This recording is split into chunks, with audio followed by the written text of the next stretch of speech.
As a freelance videographer, we have those slow months, we have those busy months, but if you're like me and you don't really have clients, or for the next month you're like, oh snap, where am I gonna get money?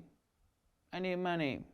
In this video, I will be sharing 5 different ways you can make money as a freelance videographer that work because I use them on a monthly basis and I'm doing a-okay. Number one, treat it like a business. What does that mean? That means if you can incorporate, great. Get an LLC, write a business plan, vision, and mission statement so you know where you're going. You don't want to hop in a car to a destination and not have a GPS or a map, right? So you want to know where you're going. You want to know where you want to end up. Sometimes you don't really know where you want to end up though. You just kind of like, I want to do anything. So I'll do real estate videography. I'll do wedding videography. I'll do commercial videography. But once you get into it, just like me, you start to realize what you don't like and what you do like. And you can start steering towards that way, which is why you can start revising your business plan, your mission statement, and whatever. If you need help writing a business plan, super easy. You can YouTube it or go on Google. There's stuff like LegalZoom and stuff you could pay for someone else to do it. But yeah, I mean, you can find it online. Templates, how to write a business plan, super simple. And then the next thing, what you want to do is have a portfolio. So either a YouTube playlist or a Vimeo playlist, or I would highly recommend having a website.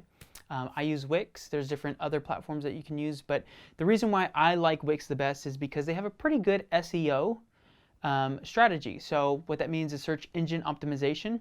And once you have a website and you upload all of your portfolio, then people can go to your website and see your work. If they like your work, they can reach out, and that's a great way to get clients. But how will they be able to find you without SEO? So whenever someone types in videographer in Dallas, commercial videographer in St. Louis, then you want to be the first one to pop up, right? So sometimes you'll see those Google ads. You can do that as well, but I would highly recommend working on your SEO. You can hire someone to do it, but you have to be kind of careful because some people do it wrong. The people who do it right charge a big buck. So you can learn to do it yourself. I learned to do it myself through YouTube videos. It does take a bit of time, but it's not too hard. So, I mean, you're in the media business. You can do it. So after you have your portfolio and your website down and people are finding you on Google, then you want to have an online presence, right? That means posting social media, TikTok, Instagram, Facebook, LinkedIn. Don't forget LinkedIn. Don't forget LinkedIn. A lot of people, they're like, oh, let me just make some trendy TikTok videos. True. And some people blow up. I have tried it. I did not blow up. Sad. But LinkedIn, I mean, don't stun on LinkedIn, man. LinkedIn is great for business. So get business savvy. And I would highly recommend post at least once a week. Post your work or make some trendy videos of your work and post them everywhere. And even YouTube Shorts. That's a great way to do it as well. So that's the first point. Treat it like a business. Get your business right, then get your website portfolio, and then get digitally aware by others. Number 2, contract work. All right, contract work. So contract work is a great way to make money on a consistent basis. You kind of know what you'll be making every single month. So a great way to do this is to reach out to marketing companies or ad agencies and stuff like that, and say, you produce great quality content for your clients on a monthly basis. You're producing graphics, a whole bunch of different types of media, and usually video as well. So if you can come in and say, hey, I can offload some of this stuff so that you can take on more clients, I can offload a lot of this video, or if you're doing video and photo, you can kind of do both. But really talking to the videographers here, and then you can kind of have a consistent, monthly income coming in that Another great way to do it is finding a local real estate company and saying, hey, can I shoot maybe 1 or 2 days a week for you as a 1099, not a W-2, but a 1099 contractor? Can I do that for, $100 an hour or whatever? So that's another way that you can work as a contractor and kind of have that little bit of security of a monthly income coming in. So it's kind of like a soft lead into full time, you know what I mean? Now, obviously you got into freelance videographer fee for, you know, you want to have your time back, you want to be financially independent and blessed, and you love video, so that's why you got into it, right? So you don't want to leave your 9 to 5 to go into basically creating another 9 to 5, contract work full time. You know what I mean? So tap the brakes a little bit on this, but it's a great way to, you know, at least have a, you know, a solid base coming in every single month, which is nice. Number 3 would be get on vendor platforms. So I wouldn't really recommend Fiverr, Upwork type things because you'll be beat out by people saying, hey, I'll edit a video for you for 30 bucks. What? Okay, so you don't want to be doing that, you know. You want to get paid the big bucks, right? That's why you went independent as a freelance videographer, right? So if you're getting into wedding videography, then maybe getting onto the Knot or Wedding Wire, stuff like that, which is a platform that I am on, and I can attest, there is a fee up front to pay every single month, but I consider it a marketing fee because I have almost 10x every single year that I'm on the platform. So it does work, and it brings in, you know, a consistent lead base, which I can then turn into clients. Number four. What is it? It's reaching out. Reaching out, bruh. Just reach out to people. Say, hello, do you need a video? I can film a video for you. Just kidding, don't do that. Leverage your friendships, following on social media, and family members. So, what does that mean? Say you have an aunt that works at a local insurance firm, right? And you say, hey, auntie, I see your insurance company does not really put out videos, does not have a social media presence. I can come in and start creating videos for you and bring in extra clients through social media, through video, through YouTube, through your website by using video. Is this something that, you know, you can get me in a room with someone at your company? You know, something like that. Or it could be reaching out to followers or people you are following on LinkedIn or Instagram, different things like that, and saying, hey, I love what you're doing. Can we have a meeting? Can we chat about me bringing some added value to your business through video, which can in turn bring extra clients for you?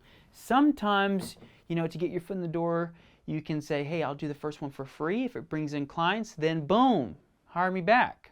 Sometimes it'd be like, yeah, we're actually looking for a videographer. How much you charge? So reaching out is a great way. And don't forget, look around in your city if there's, you know, local business meetings or, you know, entrepreneur meetings that you can go and network with. I have done this and it has been great. I went to a network meeting and I met someone and now we film kind of on a regular basis, which is great. So this does work, y'all.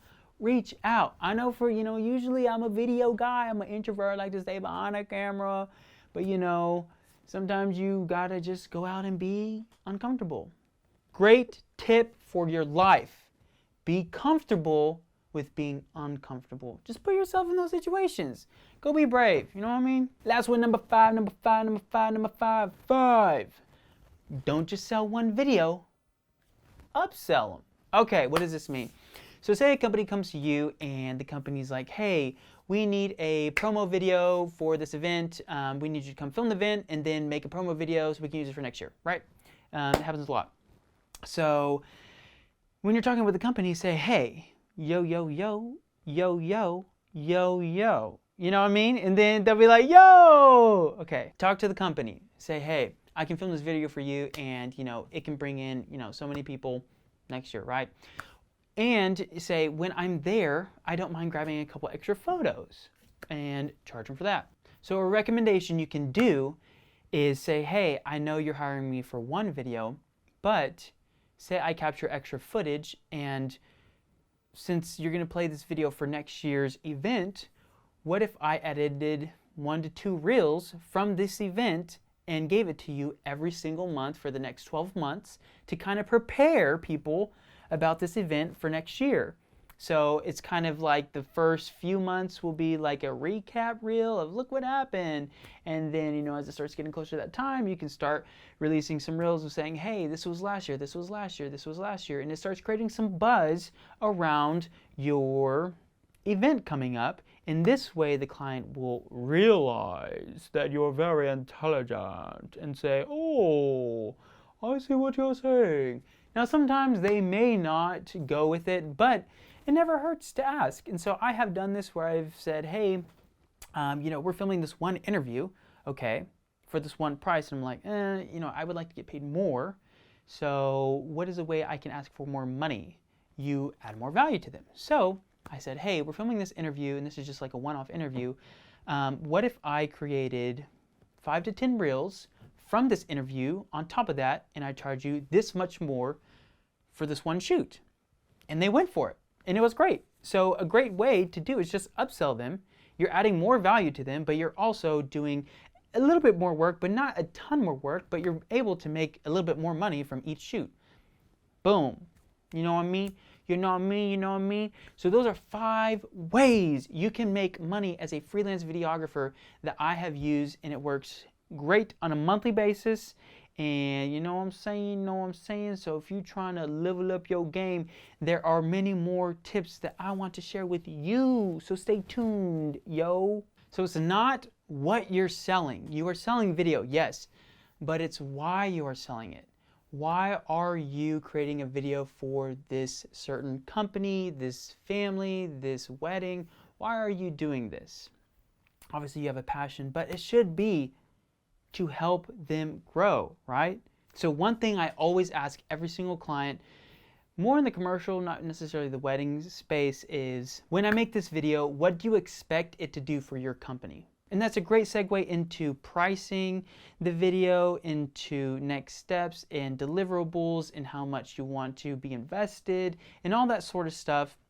So if you found this video helpful, please do me a solid, hit that subscribe button, please, and stay tuned because I'll be breaking this video down in depth. Each point I will be making a video so that we can really talk about it, and we can all grow together. Come on, man.